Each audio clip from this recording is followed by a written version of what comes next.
Why Delta Force Succeeds, written by yours truly, author Christopher J. Robinson. Range 19, Pistol Range. The black carbon steel felt good in his hands as he turned and squeezed the trigger again. Target hit dead center between the eyes at 7 meters.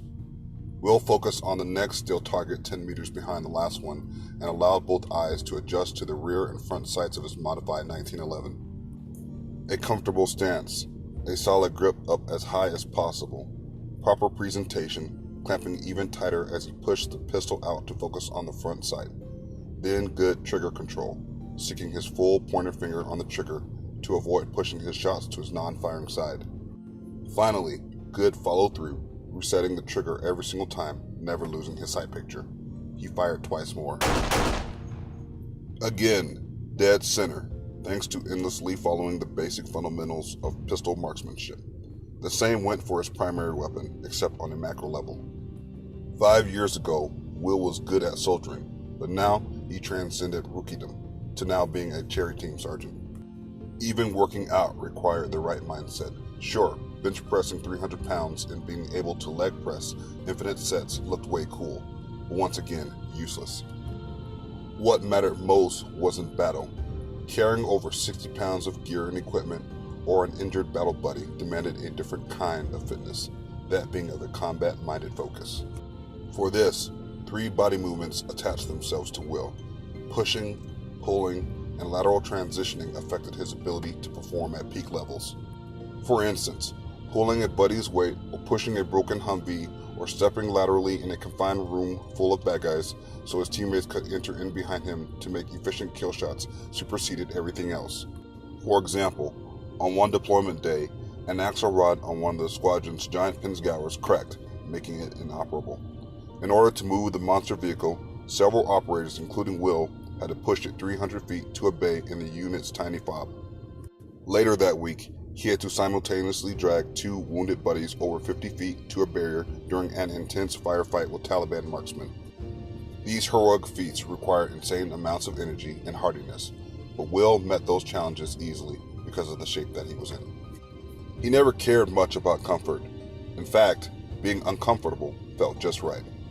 In reality, Will preferred driving through the gritty streets of Baghdad in unmarked vehicles with little to no sleep, which forced him to work at his best.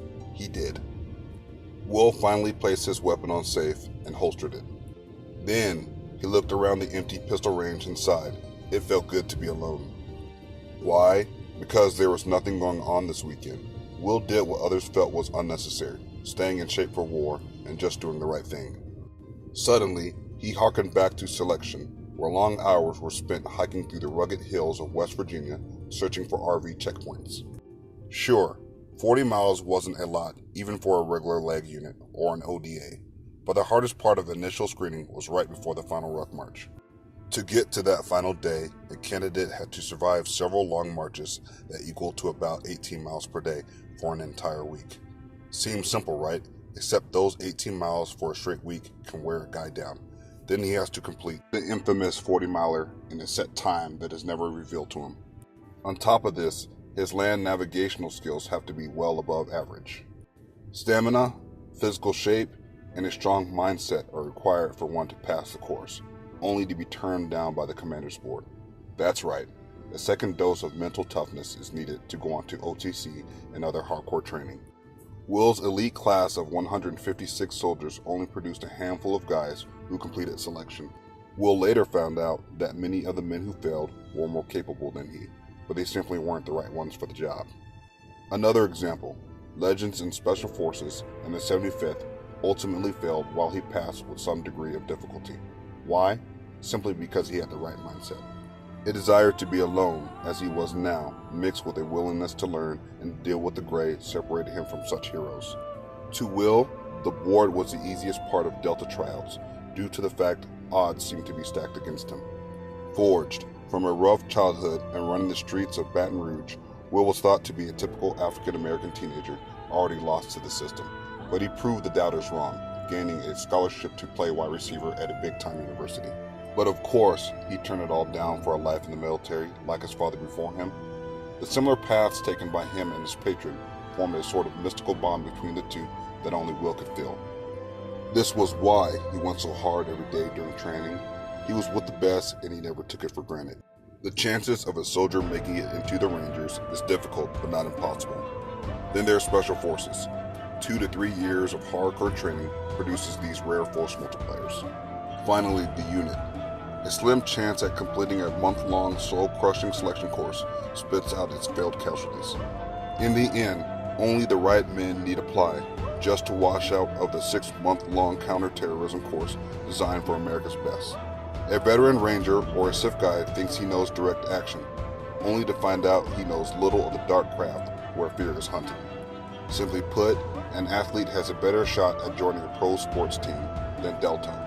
A man not only has to be athletic like a track star or a swim champion, but has to possess rare qualities required of a Tier 1 operator.